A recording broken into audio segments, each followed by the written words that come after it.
అధికారపూర్వకంగా మీరు ఎమ్మెల్యే అని చెప్పి ఎన్నికల కమిషన్ డిక్లరేషన్ ఫామ్ ఇచ్చినది నంద్యాల వరదరాజిరెడ్డి గారికి. కానీ ప్రొద్దుటూరు నియోజకవర్గంలో ఎమ్మెల్యేగా వ్యవహరిస్తూ ఉండేది, అధికారులు కూడా ఎమ్మెల్యేగా రిసీవ్ చేసుకుంటూ ఉండేది వారి కుమారుడు కొండారెడ్డి గారిని.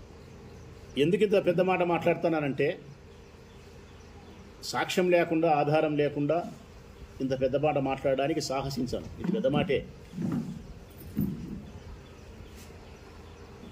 రాజ్యాంగాన్ని పూర్తిగా ఉల్లంఘించి ప్రజాస్వామ్యంలో ప్రజలు వేసిన ఓటును అపహాస్యం చేస్తూ నంద్యాల కొండారెడ్డి గారు ఎమ్మెల్యే హోదాలో ప్రభుత్వానికి సంబంధించిన అధికారపూర్వకమైన కార్యక్రమాలకు హాజరు కావడం, ప్రారంభోత్సవాలు కూడా చేయడం, అది ఎంత విడ్డూరం అంటే అంత విడ్డూరం. స్టేట్ సెంట్రల్ గవర్నమెంట్కి సంబంధించినటువంటి అధికారపూర్వకమైన కార్యక్రమాలలో ఎమ్మెల్యేకి బదులుగా ఎమ్మెల్యే కుమారుడు పాల్గొనడం, రిబ్బన్ కటింగులు చేయడం, ప్రభుత్వ అధికారులతో పాలనా వ్యవహారాల గురించి చర్చించడం, రికార్డ్స్ను పరిశీలించడం, ఇది ఎంత సోద్యము. ప్రజలారా, మీరు పొరపాటున వరదరాజిరెడ్డి గారికి ఓటేస్తే 85 సంవత్సరాల వయసు కలిగినటువంటి ఆ పెద్ద మనిషి మీకు సేవ చేయడంలో విఫలమవుతాడు. ఆయన మానసిక శారీరక పరిస్థితులు సక్రమంగా ఉండవు. పేరుకు మాత్రమే ఆయన ఎమ్మెల్యేగా గెలిచిన తర్వాత పేరుకు మాత్రమే ఎమ్మెల్యేగా ఉంటాడు, డమ్మీ ఎమ్మెల్యే అయిపోతాడు. కొండారెడ్డి ఎమ్మెల్యేగా వ్యవహరిస్తాడు. అతను రాజ్యాంగ విలువలకు లోబడి కాకుండా రాజ్యాంగేతర శక్తిగా ఎమ్మెల్యేగా వ్యవహరిస్తాడు, పెత్తనం చేస్తాడు.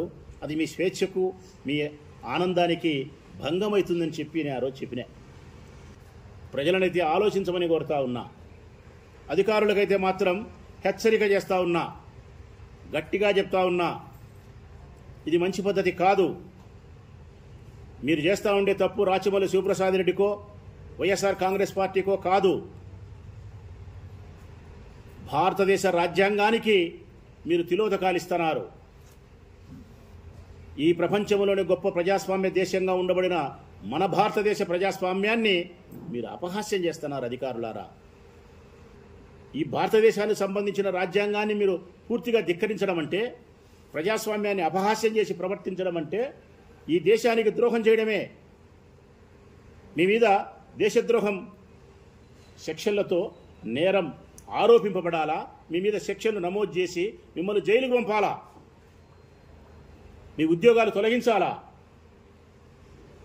మీకు ఉద్యోగాలు ఇచ్చింది తెలుగుదేశం పార్టీకో, తెలుగుదేశం పార్టీ ఎమ్మెల్యేలకో డూడు బసమన్నని చెప్పి ఉద్యోగాలు చేయమని కాదు. మీకు ఉద్యోగాలు ఇచ్చింది చట్టానికి లోబడి, ప్రజాస్వామ్యాన్ని గౌరవించి, చట్టబద్ధంగా, న్యాయబద్ధంగా ఈ ప్రజలకు, ఈ ప్రభుత్వానికి, ఈ దేశానికి సేవ చేయమని మీకు ఉద్యోగాలు ఇచ్చినారు.